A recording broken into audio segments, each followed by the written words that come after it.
நடிகர் விஜய் அவர்களினுடைய exclusive interview என்டிடிவியில் முதல் முறையாக, அதுவும் தேர்தல் அரசியலுக்கு வந்த பிறகு, அவர் வந்து கட்சி தொடங்கிய பிறகு, கரூர் சம்பவத்திற்கு பிறகு எக்ஸ்க்ளூசிவ் இன்டர்வியூ ஒன்று என்டிடிவியில் விஜய் கொடுத்த இன்டர்வியூ தான் இன்னைக்கு வந்து வைரல்.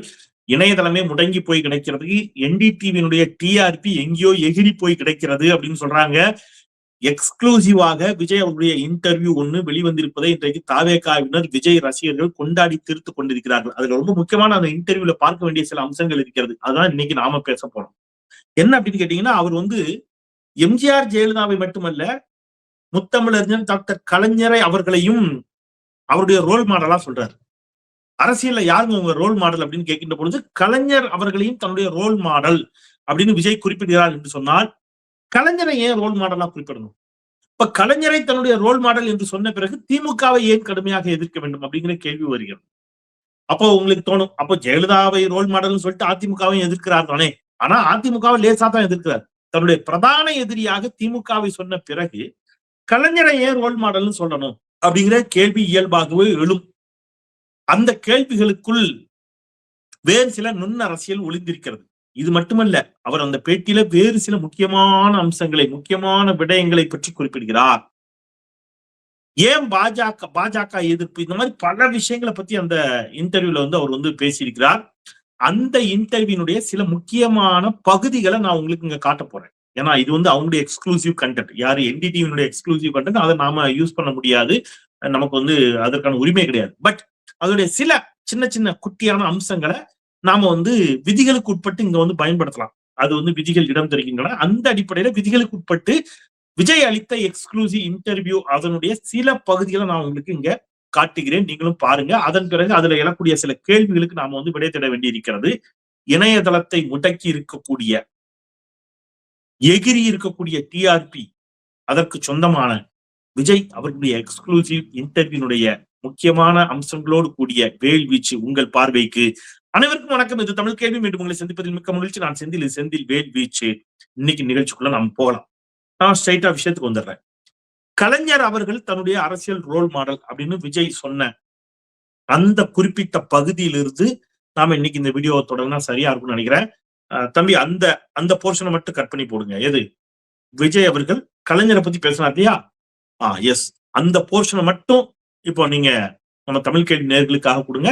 அவங்க பார்க்கட்டும். பாருங்க தம்பி. இல்ல தம்பி, இது நீங்க ஸ்கிரீன்ல காட்டியிருக்கிறது போட்டோ, இமேஜ் காட்டுறீங்க, போட்டோ காட்டுறீங்க. இல்ல தம்பி, அவரு பேசியிருப்பார் பாருங்க. கலைஞரை பத்தி பேசினார் இல்லையா? அந்த போர்ஷன் எடுத்து போடுங்க. இது இமேஜ், இது போட்டோ, இது வேண்டாம். நீங்க அதை போடுங்க. ஓகே, பாருங்க. இப்ப பாருங்க. இல்ல தம்பி, நீங்க திருப்பியும் இமேஜ் தான் காட்டுறீங்க, போட்டோ தான் காட்டுறீங்க. அவங்க விஜயோட நிக்கிற போட்டோஸ காட்டுறீங்க. நான் கேட்டது அவங்க இன்டர்வியூ எடுத்தாங்க இல்லையா, அந்த வீடியோவை கேட்கிறேன். அந்த வீடியோவை நீங்க வந்து இது பண்ணி போடுங்கன்னு சொல்றேன். அதை போடுங்க. தம்பி, வீடியோ இருங்க. நீங்க கேட்டு வாங்கி வைக்கலையா? இருங்க, நான் என்டிடிவிக்கு நம்ம ஒரு போனை போட்டு அவங்க அந்த போர்ஷன் மட்டும் நம்ம கேட்டு வாங்கி போடலாம். என்ன தம்பி, இருங்க ஒரு நிமிஷம் அப்படியே லைன்லயே இருங்க. நான் என்டிடிவிக்கு ஒரு போன் பண்ணிடுறேன். இருங்க, ரிங் போகுது. ஹலோ சார், வணக்கம். என்டிடிவி தமிழ்நாடா? வணக்கம் சார். ஒண்ணு இல்ல, அந்த விஜயனுடைய எக்ஸ்க்ளூசிவ் இன்டர்வியூ உள்ளபடியே ஹாப்பி சார். என்னன்னா, இல்ல உண்மையில அது வாழ்த்துக்கள் சார். ஏன்னா இதுவரைக்கும் அவர் வந்து எந்த சேனலுக்குமே அவர் பேசல. இதுவரைக்கும் வாய் தொடர்ந்து பேசாத போது என்டிடிவிக்கு முதல் முறையாக வந்து அவர் பேட்டி அளித்திருக்கார் அப்படிங்கிறது உள்ளபடியே மகிழ்ச்சி. உங்க டீமுக்கு எங்களுடைய வாழ்த்துக்கள் சார். அதான் அந்த பேட்டியினுடைய அந்த சில அம்சங்கள் வந்து நமக்கு அந்த வீடியோஸ் கிடைச்சதுன்னா அதை வந்து போடலாம் அப்படின்னு சார். சார் இல்ல, முதல்ல பேட்டி அவர் கான்க்ளேவ் வந்திருக்கிறாரு அப்படிங்கிறது எங்களுக்கு ரொம்ப ஆச்சரியம் சார். ஏன்னா சிஎம் வந்திருக்கிறாரு, டெபுட்டி சிஎம் வந்திருக்கிறாரு. என்ன சார் வரலையா? உங்களை பனையூருக்கு வர சொல்லிட்டாரா? ஓஹோ, ஓகே சார். அது வழக்கம் போல தெரிஞ்சாதான். நாளைக்கு அவர் ஜெயிச்சா கூட அவர் சட்டப்பேரவைக்கு வரப்போறது இல்ல. சட்டப்பேரவையே அவர் வந்து பனையூருக்கு தான் மாத்துவார்னு வைங்களேன். ஆமா சார் இளவு வீட்டுக்கே நேர்ல போய் ஆறுதல் சொல்லாதவரு, அவங்களையே வந்து மகாபலிபுரத்துக்கு அழைத்து தான் ஆறுதல் சொன்னாரு. உங்களை இன்டர்வியூக்காக அவர் வந்து பனையூருக்கு வர சொன்னதுல ஒன்றும் ஆச்சரியம் இல்ல. பரவாயில்ல சார், இருக்கட்டும். பட் அந்த இன்டர்வியூல வந்து நீங்க வந்து அந்த கேட்ட அந்த வீடியோ சார் அனுப்புறீங்களா? Thank you sir. நன்றி சார். இப்ப அனுப்புறேன் இருக்காங்க. இப்ப அது அனுப்பின உடனே நான் உங்களுக்கு ஸ்கிரீன்ல காட்டுறேன். ஏன்னா அதான் முக்கியமான போர்ஷன் அது. அதுக்காக சொல்றேன். அவர் ஒரு இன்டர்வியூ ஒருத்தர் கொடுத்திருக்கிறாரு அப்படின்னு சொல்லிக்கிற பொழுது அது எக்ஸ்க்ளூசிவ் இன்டர்வியூ அப்படின்னு சொல்லிக்கிற பொழுது நம்ம அத வந்துருச்சுப்பா. ஒரு நிமிஷம். தம்பி வந்திருக்கு பாருங்க. உங்களுக்கு வந்திருக்கு பாருங்க. இப்ப காட்டுங்க. காட்டுங்க. அத பாருங்க. என்ன தம்பி நீங்க திருப்பியும் அதே அந்த போட்டோ தான் காட்டுறீங்க தம்பி. தம்பி இதான் அனுப்பியிருக்காங்களா? என்னப்பா இப்பதான் அனுப்புறேனாரு. இரு ஒரு ப்ளீஸ் தமிழ் கேள்வி சொந்தங்கள் கொஞ்சம் கோச்சுக்காதீங்க. நான் எப்படியா வாங்கி உங்களுக்கு தந்துடுறேன். ஒரு நிமிஷம் இருங்க. ஒரு நிமிஷம். நான் திருப்பி அந்த என்டிடிவிக்கு தான் ட்ரை பண்றேன். போன் பண்றேன். ஒரு நிமிஷம். ப்ளீஸ் கொஞ்சம் லைன்ல இருங்க. சார் வணக்கம் சார். நான் இப்ப பேசினேன் சார். என்டிடிவி தமிழ்நாடு தானே சார்? ஆமா. இப்ப பேசினேன் இல்லையா சார்? செந்தில் தமிழ் கேள்வி. Yes sir. சார் ஒண்ணு இல்ல. நீங்க அந்த இமேஜ் தான் அனுப்பியிருக்கீங்க சார். ஒரு போட்டோ மட்டும் இருக்கு சார். விஜயோட நீங்க எல்லாம் இருந்த போட்டோ இருக்கு சார். அதை வச்சுட்டு நாங்க என்ன சார் பண்ண போறோம்? அது தேவையில்லை சார். அது நீங்க வச்சுக்கங்க சார் பத்திரமா. பட் நீங்க அவரை எக்ஸ்க்ளூசிவா பேட்டி எடுத்ததா சொன்னாங்க சார். அது அந்த வீடியோக்காக வெயிட்டிங் சார் எல்லாரும். என்ன சார்? அது சொல்லிட்டீங்க சார். நீங்க பனையூர் பங்களாவுக்கு தான் போய் எடுத்துக்கிறீங்க. எல்லாரையும் இங்க வர வச்சிருக்கீங்க. சிஎம், எதிர்கட்சி தலைவர், துணை முதலமைச்சர் கமலஹாசன் எல்லாரும் இங்க வந்து கொடுத்திருக்காங்க. நீங்க பனையூர் பங்களா போயிருக்கீங்க. அதை விட்டுருங்க. அது பிரச்சனை இல்ல. பட் அந்த பேட்டி அந்த வீடியோ எப்படி சார்? வீடியோ எடுக்கலையா? வீடியோ எடுக்கலையா? இல்ல சார். நீங்க ஏதோ கேள்வி எல்லாம் கேட்டா சொன்னீங்களே. கேள்வி கேட்டீங்களா? இல்ல சார். ப்ளீஸ் கொஞ்சம் கோபப்படாதீங்க சார். ஏன்னா முதல்ல இருந்து கோரைவாங்க. இப்ப நீங்க அவர்கிட்ட பேட்டி கேட்டீங்களா? சரி. அவரு பனையூர் பங்களாவுக்கு உங்களை வர சொன்னாரு. அவர் வர முடியாதுன்னு சொல்லிட்டாரு. கரெக்டா? ரைட்டு. நீங்களும் சரின்னு பனையூர் பங்களாவுக்கு கிளம்பி போனீங்களா? சரி. உங்களை உள்ள விட்டாங்களா? விட்டாங்க. ரைட்டு. இப்ப நீங்க கேள்வி கேட்டீங்க. என்ன கேள்வி எல்லாம் கேட்டீங்க? உங்களுடைய ரோல் மாடல் யாருன்னு கேட்டிருக்கீங்க. ஜனநாயகன் படத்துக்கு வந்த சிக்கலை பத்தி கேட்டீங்களா? சரி. இதுக்கு அவர் பதில் சொன்னாரு. ஒரு கேள்வி பதிலாவே அமைஞ்சுதா? சரி, அமைஞ்சிருக்கு. எத்தனை நிமிஷம் பேசுனீங்க? 45 நிமிஷம் பேசுனீங்களா? சரி. 45 நிமிஷம் நீங்க கேட்ட கேள்விக்கு அவர் பதில் சொன்னாரா? சரி. இப்ப அவர் சொன்ன பதில் எங்க? என்னது அதான் இதா? என்ன சார் வாழைப்பழ காமெடி மாதிரி இருக்கு? கர்நாடகரன் காமெடி மாதிரி பண்றீங்களா? அதான் இதுன்னு திருப்பி இமேஜா காட்டுறீங்களே, போட்டோ காட்டுறீங்களே.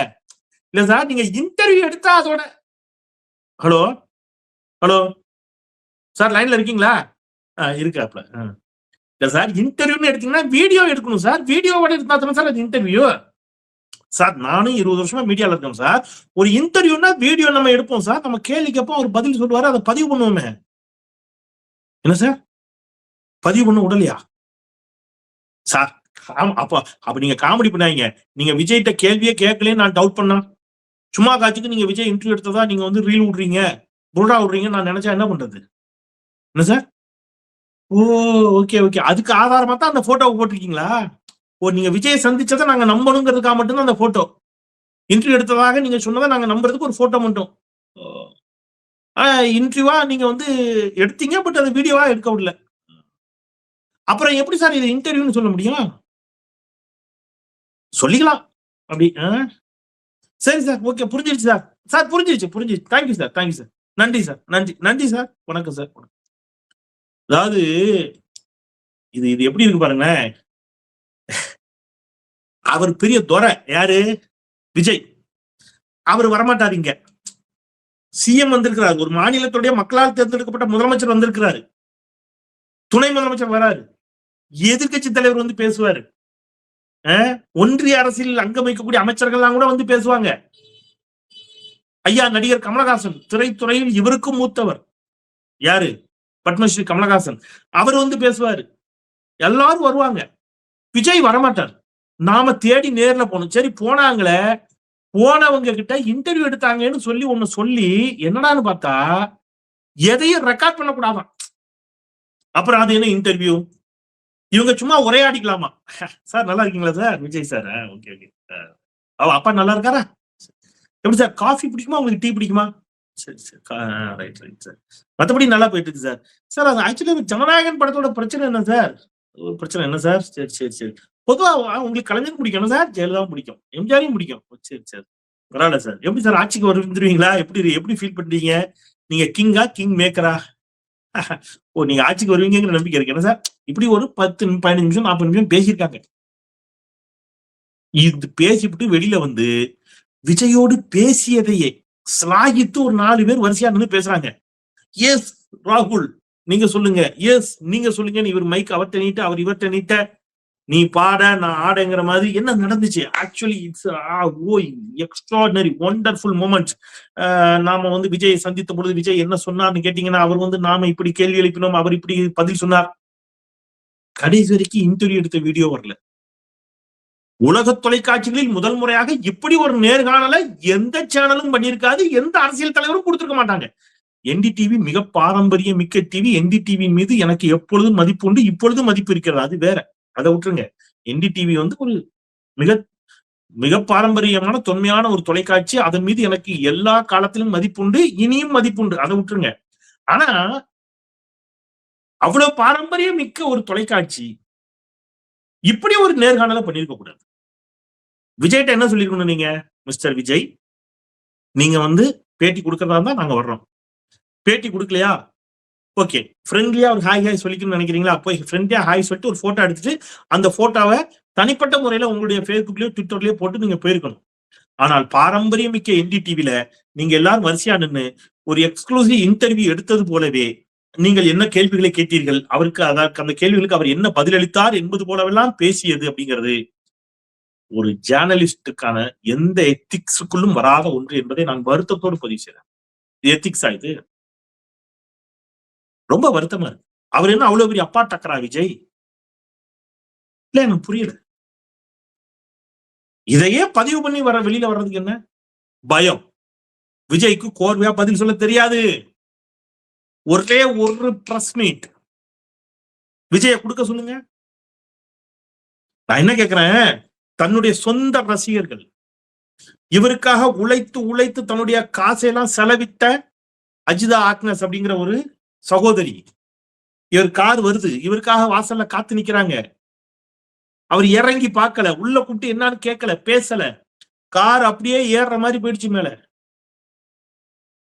கோபாலபுரம் வீடு இருக்குல்ல, கலைஞர் வீடு, கலைஞர் வீட்டுக்குள்ள போகாத ஒரு திமுக தொண்டன் இருக்க மாட்டான் தெரியுமா? வந்தா அவங்க பேசாம போலாம். அந்த வீடு அப்படித்தான் இருக்கும். அப்படிதான் போவாங்க, வீட்டுக்குள்ள போவாங்க, தலைவரை பார்ப்பாங்க. சண்முகநாதன் ஐயா இருந்திருப்பாரு. மாடியில மேல போனீங்கன்னா கலைஞருக்குன்னு ஒரு கட்டில் இருக்கும், அதுல உட்கார்ந்து இருப்பாரு. லுங்கி கட்டிட்டு முத்தமிழர் டாக்டர் கலைஞர் பனியன் கை பனியன் போட்டுட்டு உட்கார்ந்து எழுதிக்கிட்டு இருப்பாரு, இல்ல புத்தகம் வாசிட்டு இருப்பாரு. போற சாமானிய தொண்டன் அவரை பார்த்துட்டு வர முடியும். அவ்வளவுதான். அது ஒரு பெரிய மர்ம மாளிகை மாதிரிலாம் கிடையாது. சரியா?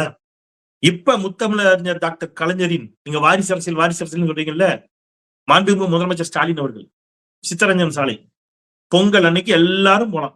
போய் அத்தனை தொண்டர்களையும் 7 மணி நேரம் 8 மணி நேரம் வரிசையா நின்று எல்லாரும் போவாங்க. அத்தனை பேரோடும் புன்முறுவல் மாறாமல் அத்தனை பேரோடும் கைகுலுக்கி புத்தாண்டு வாழ்த்துக்கள் சொல்லி பொங்கல் வாழ்த்துக்களை சொல்லி புகைப்படம் எடுத்து ஒரு முதலமைச்சர் வாழ்த்து சொல்லி அனுப்புறாரு.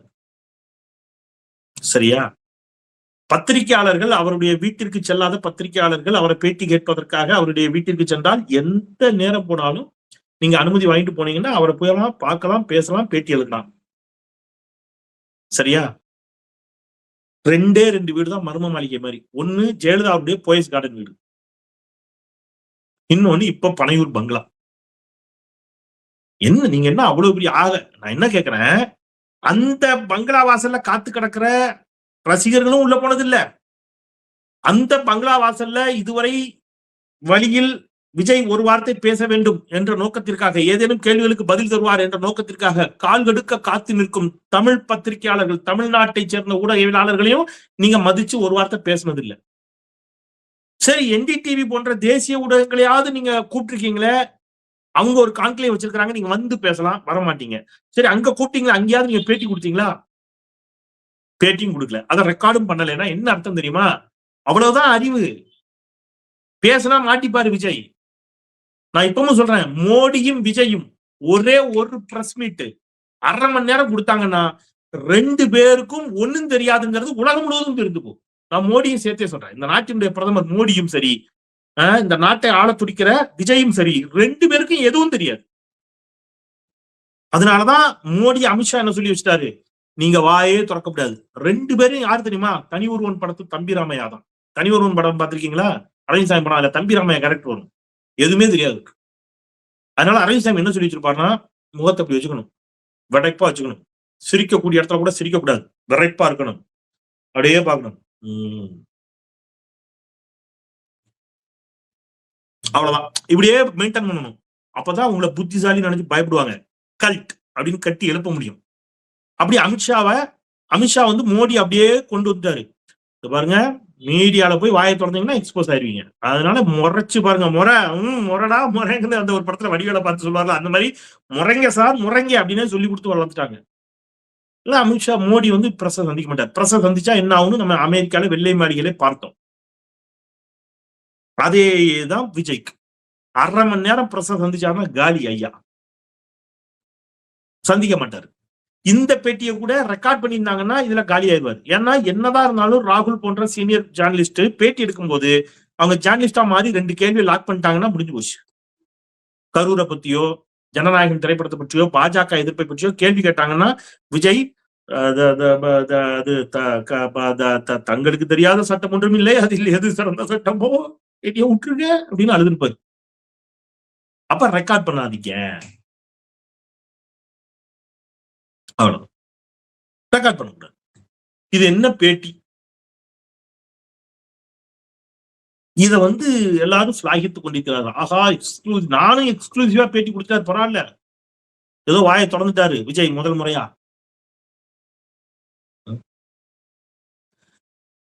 தமிழ்நாடு அரசியலில் ஜெயலலிதாவை தான் அவர் தன்னுடைய ரோல் மாடலா வைக்கிறார். நீங்க கவனிச்சு பாருங்க, வார்த்தைக்கு வார்த்தை ஜெயலலிதாவை தான் புகழுவார். ஜெயலலிதா புகைப்படத்தை தான் செங்கோட்டை பாக்கெட்லயே வச்சிருக்கிறாரு. ஏன் அப்படின்னு கேட்டீங்கன்னா, ஜெயலலிதா மாதிரி வரணும்னு தான் அவர் ஆசைப்படுறாரு. எப்படி ஜெயலலிதா நீங்க நல்லா கவனிச்சு பாருங்க, சென்னை முழுக்க வெள்ளக்காடாக மிதந்தது. சென்னையில பெருமழை வெள்ளம், ஏகப்பட்ட பேர், நூற்றுக்கணக்கான பேர் மாண்டு மடிந்து போனார்கள். ஆனால் 11 நாள் கழிச்சு ஜெயலலிதா சாவகாசமாக போயஸ் கார்டனில் இருந்து வெளியில் வந்து டெம்போ டிராவலர் விட்டு கீழே இறங்கல. பேரன்பு கொண்டு பெரியோர்களே, தாய்மார்களே, வாக்காளர் பெருங்குடி மக்களே என்று ஆர்கே நகரில் வந்து பேசினாங்க அம்மையா. அதேதான் விஜய். எவ்வளவு பெரிய பிரளயமா இருந்தாலும் 41 பேர் கருவுல செத்தாலும் வெளியில வரமாட்டாங்க, வரமாட்டார். ஜெயலலிதாவினுடைய மரணம் வரைக்கும் ஜெயலலிதா அப்படித்தான் இருந்தாங்க. என்ன நடக்கும் யாருக்கும் தெரியாது. அப்பல்லோல அட்மிட் பண்ணப்பட்ட காலகட்டத்துல யாருக்கும் தெரியாது என்ன நடக்குது. அம்மா இட்லி சாப்பிட்டார், சட்னி சாப்பிட்டார், சாம்பார் சாப்பிட்டார் எல்லாம் சொன்னாங்க. யாரு பார்த்தா யாருக்கும் தெரியாது. தாப்பாண்டியன் அவர்கள் போய் பார்த்துட்டு வர்றாரு. அம்மாவை பார்த்தீர்களா? அம்மா நலமுடன் இருக்கிறார். அம்மாவை பார்த்தீர்களா அப்படின்னு கேட்ட கேள்விக்கு அவர் ஒருத்தர் தான் அழகா பதில் சொன்னார். அம்மாவை பார்த்தவர்களை நான் பார்த்தேன். இன்னும் ஒருபடி மேல சொல்லி போய் இப்படிதான் சொல்லணும், அம்மாவை பார்த்ததாக சொன்னவர்களை பார்த்தேன்னு வேணா சொல்லிருக்கலாம். ஏன்னா அவங்க பார்த்தாங்களான்னு தெரியாது. கடைசி வரைக்கும் ஜெயலலிதா அம்மையார் மருத்துவமனையில் இருக்கும்போது யார் பார்த்திருப்பா? சசிகலா அம்மையார் பார்த்திருப்பாங்க. வேற யாரும் பார்த்தாங்களான்னு தெரியாது. டாக்டர் வெங்கடேஷ் பார்த்திருக்கலாம் இல்லையா? யார் பார்த்தா? ஓபிஎஸும் பார்த்தது இல்லை, எடப்பாடி பழனிசாமியும் பார்த்தது இல்லை. அப்படித்தான் விஜயும். விஜய் என்ன நடக்குன்னு யாருக்கும் தெரியாது. அது ஒரு மர்ம பங்களா மாதிரி. அப்படித்தான் அவர் தன்னை வளர்க்கிறார். தன்னைக்கு ஒரு கல்ட். இந்த பாலா போன தமிழ் சமூகமும் அது போன்ற தலைவர்களிடம் அடிமையாக இருப்பதில் ஒரு சுகம் இவங்களுக்கு. அம்மா அப்படின்னா அம்மா ஹெலிகாப்டர்ல போகும்போது குனிஞ்சு கீழே தரைய பாக்குறது, மேல அப்படியே ஹெலிகாப்டரை பார்த்து கும்பிடுறது, அது ஒரு தனி சுகம். அதுதான் பெருமை என்று நினைக்கக்கூடிய ஒரு சமூகம், கேடுகட்ட சமூகம். அதுதான் அதனுடைய நீட்சி தான். இப்போ 41 பேர் செத்த பிறகும் கரூர்ல செத்து போன குடும்பங்கள் விஜய நாங்க நேர்ல பாத்துக்கிட்டோம். விஜய நேர்ல பாக்குறதுக்கு உங்க பிள்ளைய சாவு கொடுத்துருக்கீங்க. அதுல பெருமை. என்ன தமிழ் சமூகம்? இப்படியும் ஒரு தமிழ் சமூகம் உருவாயிருக்குங்கிறது கவலையா இருக்கு. அடிமையாக இருப்பதில் சுகம் காணும் ஒரு சமூகம் எல்லா காலத்திலும் இருந்திருக்கு, இப்பவும் இருக்கு. அதுக்கு எதை பத்தியும் கவலை கிடையாது. தான் வீட்டுல எவன் செத்தாலும் கவலை இல்லை. விசை வாழ்க, விசை வாழ்க. யார் விஜய் அப்படி இந்த தமிழ் சமூகத்துக்கு என்ன செய்தார்? மொழி போராட்ட தியாகியா? இயற்கை சீற்றங்களின் பொழுது களத்திற்கு வந்து நின்றாரா? கொரோனா பேரிடரின் பொழுது களத்திற்கு வந்து நின்று அவருடைய பனையூர் இல்லத்தை திறந்து வைத்து ஏழை வாழைகள் எல்லாம் இங்கே வந்து தங்கிக் கொள்ளுங்கள் என்று சொல்லி அவர்களுக்கு உணவளித்தாரா? 10 பள்ளிக்கூடம் கட்டி விட்டு கட்டணமின்றி பிள்ளைகளை படிக்க வச்சாரா? அகரம் பவுண்டேஷன் நடத்துறாரு நடிகர் சூர்யா, அந்த மாதிரி ஏதேனும் பண்ணாரா? நல்லா டான்ஸ் ஆடுறாரு, நல்லா சிரிக்க வைக்கிறாரு, நல்லா நடிக்கிறாரு. அதற்கு நீங்க பெரும் பணம் கொடுக்கிறீர்கள், அதை வைத்து பல கோடி சம்பாதிச்சிருக்கிறார். நியாயமா நீங்க அவரை வாழ வச்சிருக்கீங்க, அவர் உங்களை எங்கேயும் வாழ வைக்கல. அந்த அடிப்படை அறிவே இல்லாம நல்லா டான்ஸ் ஆடுறாருங்கிறதுக்காக அவர் நாடாளலாம் என்று நீங்கள் நினைப்பது, ஒரு சமூகம் நினைப்பது வெட்கமாக இருக்கிறது தமிழ் சமூகத்திற்கு. அப்ப சிறைக்கு சென்றவர்கள் யார்? இந்த நாட்டிற்காக, இந்த நாட்டிற்காக போராட்டங்களை நடத்தியவர்கள் யார்? இந்த நாட்டிற்காக வழக்குகளை வாங்கியவர்கள் யார்? இந்த நாட்டிற்காக தினசரி காலையிலிருந்து சாயங்காலம் வரைக்கும் ஓடி ஓடி ஓடா தெரிஞ்சு உழைச்சிட்டு இருக்கிறவங்க யாரு? எதை பத்தியும் கவலை இல்லை. ஒருத்தர் வீட்டுக்குள்ளேயே உட்கார்ந்து இருப்பாரு. செத்து போனவனும் பணத்தை தூக்கிட்டு அவங்க போய் பனையூருக்கு போய் மாலை வாங்கி கொடுத்து அவர் கையால போட்டு வந்துடணும். மாபெரும் தலைவர்களுக்கும் அவர் அந்த தலைவருடைய நினைவிடத்துக்கு வந்து அஞ்சலி செலுத்த மாட்டார். வீட்டுக்குள்ள வச்சிருக்கிற போட்டோவுக்கே மாலை போட்டு அஞ்சலி செலுத்துவார். அந்த போட்டோவும் உண்மையா இல்ல ஏஐல உருவாக்கப்பட்டதான்னு தெரியாது. அப்ப செத்து போனவனுக்கு ஆறுதல் சொல்றதுக்கு வரமாட்டாரு. அவன் போய் ஆறுதல் வாங்கிட்டு வரணும். செத்து போன பணத்தை கூட அங்க தூக்கிட்டு போய் தான் மாலை போட்டுட்டு வரணும். பெரும் தலைவர்களுக்கு தான் வீட்டிலேயே வச்சு மாலை போடுவாரு. போராட்டத்தில் இருந்த தூய்மை பணியாளர்களை அழைத்துத்தான் பார்ப்பார். பெருமழை வெள்ளத்தால் பாதிக்கப்பட்ட மக்களும் அவர் வீட்டுக்கு வந்து அவர் கொடுக்கிற அரிசி பருப்பை வாங்கிட்டு போகணும். பேட்டி எடுக்க போறவங்க அவர் வீட்டுக்கு போய் பேட்டி எடுக்கணும். அந்த பேட்டியை கூட ரெக்கார்ட் பண்ணக்கூடாது. என்னடா ஒரு தலைமை, இப்படி என்னடா ஒரு தலைமை உலகத்தில் இல்லாத தலைமை எனக்கு தெரியல. என்ன நெல்சன் மண்டேலாவா, தேசப்பிதா மகாத்மா காந்தியா, நேதாஜி சுபாஷ் சந்திர போஸா, மேதகு பிரபாகரனா, தந்தை பெரியாரா, பாபா சாஹேப் அம்பேத்கரா, யாரு என்ன சாதிச்சிட்டாரு? அப்படி தமிழ் சமூகமே அறிவு இருக்கா உங்க எல்லாருக்கும்? இப்படி ஒரு இப்படி இப்படி போலாமா? முதல்ல ஓ வாயா வீட்டை விட்டு வெள்ளாயா, முதல்ல வந்து ரோட்ல நின்று எங்களோட நின்று எங்களுக்காக ஃபைட் பண்ணு, அதுக்கப்புறம் மத்த பாத்துக்கலாம்னு சொல்ல வேண்டாம். எத்தனை நாளைக்கு இப்படி நடிகர்கள் பின்னாடி ஓட போறீங்க? பத்திரிகையாளர்களும் விதிவிலக்கு இல்லைன்னா என்னத்த சொல்றது? ரொம்ப நொந்து போயிருக்கு மனசு. போங்க ஏதோ ஒண்ணு ரைட். பட் இப்படிலாம் இது ஒரு தவறான முன்னுதாரணம். அதை ஏற்படுத்தி விட நல்ல கண் விடுவா பெரிய தலைவர்கள் இவர்கள் எல்லாம். நல்லது திருந்துவார்கள் என்று நம்புகிறேன். திருந்தினால் நல்லது என்று சொல்லி கனத்த இதயத்தோடு விடைபெறுகின்றேன். குரலற்றவர்களின் குரலாய் நான் செந்தில். நன்றி.